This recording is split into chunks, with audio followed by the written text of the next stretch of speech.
All right, it's Jimmy. I'm back out in the shop again. As you can see, the beast is running. Well, he can't see that it's running, but it's in the shop. Doesn't really look much different now, other than it looks like it's on oxygen. Now that is one of the things we had to rig up because, of course, you fix something and you find out that another thing is broken. Now it's kind of hard to see it, but obviously from this angle it's impossible to see. But I had my transmission rebuilt. The guy only had about 3 weeks, got it back, working great, but it doesn't shift because of the vacuum pump. So that disc back there is the vacuum pump. Now the vacuum pump runs over to here, then out the bottom there, and over to here.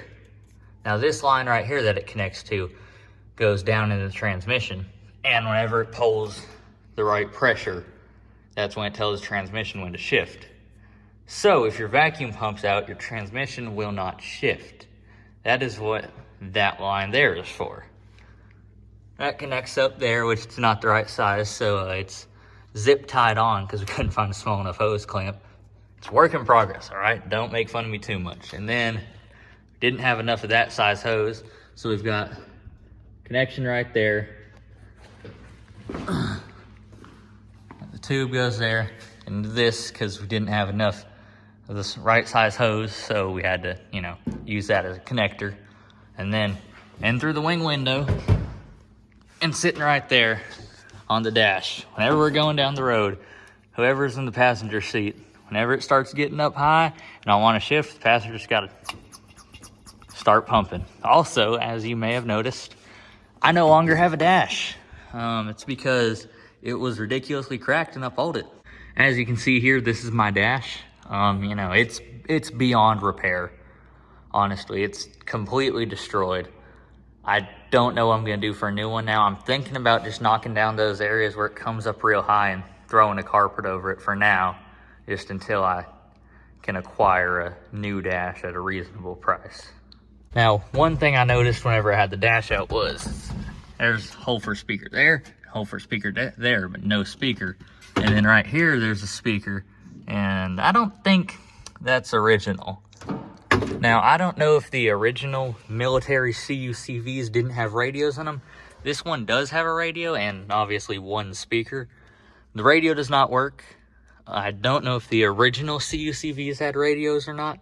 I'm just kind of confused about my one singular speaker. I do plan on putting a new radio in it.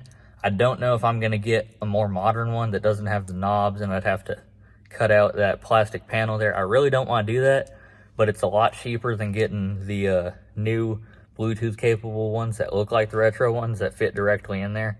I've also thought about leaving that one in there and just disconnecting it from everything and then mounting my new radio in the glove box just to, hide it. I do plan on putting a radio in it eventually. I'm going to put speakers in where all those speaker holes are. And I also plan on putting speakers back behind the seat.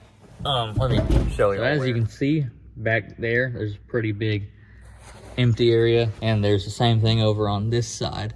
So I'm thinking I could put a speaker in vertically there and then one on the other side, and that should be enough for me. I don't want to put like subwoofers or anything crazy in it. I just want to be able to listen to some music, Another thing, I got most of the lights working and everything, got the horn working. The horn's really weak. I'm thinking about replacing it. Lights work sometimes. They're kind of finicky. I've got this switch here. I'm going to do the modification where instead of having the glow plug card, because mine's bad, you just push the button for the glow plugs. Because right now I have to take a jumper wire and take it from one terminal on the solenoid down to the middle one to get the glow plugs to go. And that just isn't very fun. Not fun, but not very practical. It'd be a lot more practical if I just had this button mounted in the cab so I could just get in here, hold the button down for like 8 seconds, and then start the truck. Another thing I want to mention is right now I do not have back brakes.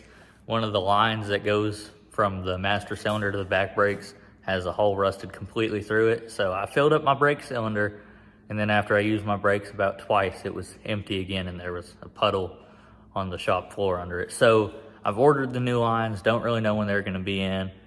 Ordered them about maybe like a couple days ago. Haven't gotten a shipping update on them yet. Don't know if they're shipped or not. But ordered all new lines for it and ordered the new drums for the rear.